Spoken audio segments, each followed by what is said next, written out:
Hola queridas amigas y amigos, bienvenidos a una nueva videocolumna en este espacio de cultura digital y derecho.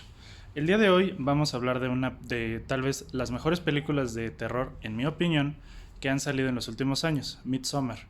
Y esta reseña tiene como objetivo concatenarlo con uno de los problemas más fuertes que vive nuestra generación, y no solo la generación millennial, sino esta generación en este planeta en este momento. Y es el tema de la identidad y el sentimiento de pertenencia hacia un grupo. Primero vámonos con la película. La película es una película de terror que retoma una festividad, de origen vikingo que se llama Midsommar. Ahora, hay que tener en cuenta de que estas son exageraciones y que las fiestas de Midsommar, o sea, las fiestas del inicio del verano, que se celebraban cada 9 años en esta cultura, no son tan despiadadas y brutales como en la película. Finalmente es una película de terror, pero sí hay muchos elementos que retoma de esas culturas, como por ejemplo algunas formas de tortura que suena muy exagerado para nosotros, pero eran relativamente comunes en la saga vikinga. Para darles un ejemplo, una de mis favoritas, y aquellos que son fan de Vikings ya la conocen, se llama El Águila Sangrienta. Y básicamente consistía en abrir a la persona de la espalda, desde la columna vertebral hacia las costillas, para colgar sobre sus pulmones, para dar la forma de un águila. Sí, lo sé, suena horrible. Ahora, el objetivo de esta película, más allá de la demostración de esas escenas todas feas y de terror, es un punto muy importante. La protagonista está sola. Pese a que tiene novio, pese a que tiene un círculo de amigos, la protagonista está sola. Y cuando llega a esta comunidad que vive una vida bastante rural, bastante ajena al mundo occidentalizado y bastante ajena a estos procesos dinámicos de telecomunicación y de comunicación de la información, se encuentra con una comunidad que la acoge, la arropa y la vuelve parte de ella, a pesar de que ella no es originaria de esa comunidad. Ese es un punto importante porque cuando nos metemos más de lleno en esta reflexión, vemos que pese a que la protagonista tiene redes sociales como Facebook, no puede contactar con su hermana y su familia. Pese a que tiene un novio, este se ve muy ajeno a todo el dolor que ella sufre al perder a sus seres queridos. No es spoiler, pasa en las primeras escenas de la película. Entonces, la reflexión que nos lleva a esto es qué nos hace ser parte de una comunidad y qué tanto estamos dispuestos a sacrificar, hacer o vivir con tal de pertenecer y tener un sentimiento de pertenencia hacia esa comunidad. Como les venía diciendo, ¿qué tanto estamos dispuestos a vivir en una comunidad y sacrificar para formar parte de esta? El problema que ve esta película lo podemos ubicar, por ejemplo, con los problemas que generan las sectas religiosas. Ahora, no estoy criticando la fe de nadie, pero si uno de los elementos fundamentales de una secta es generar y propiciar en los individuos separarse de la sociedad de origen, o sea, su familia o sus comunidades, para sumarse a una nueva comunidad que tiene un objetivo común que normalmente pues tiene fines espirituales. Un líder carismático que exprime esa necesidad de búsqueda de pertenencia para llevarlo a sus fines, que normalmente son económicos o incluso políticos. Y eso nos toca muy, muy de cerca en algunas comunidades y lo hemos visto sobre todo con ciertos auges de este tipo de prácticas religiosas.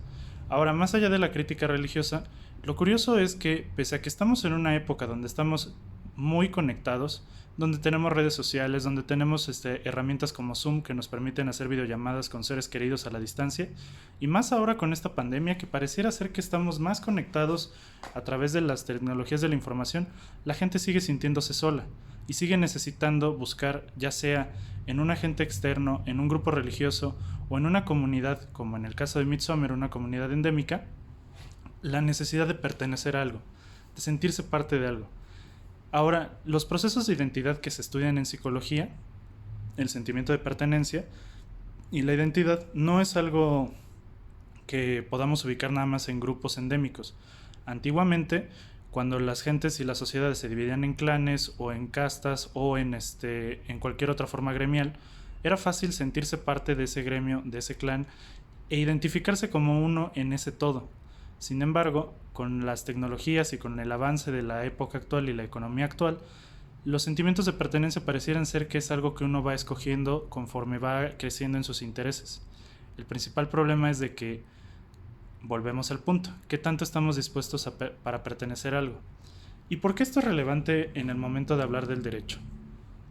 Como ustedes saben, se ha discutido mucho acerca de los derechos de las comunidades originarias. En el artículo 2 constitucional de la Ciudad de México se protege sobre todo, aparte de la diversidad de los individuos pertenecientes a estas comunidades, es el reconocimiento de que existen comunidades endémicas en México, de origen indígena y de origen afrodescendiente. Y esto nos pone que el sujeto de derecho no solo es el individuo perteneciente a esa comunidad, sino la comunidad en sí y sus tradiciones.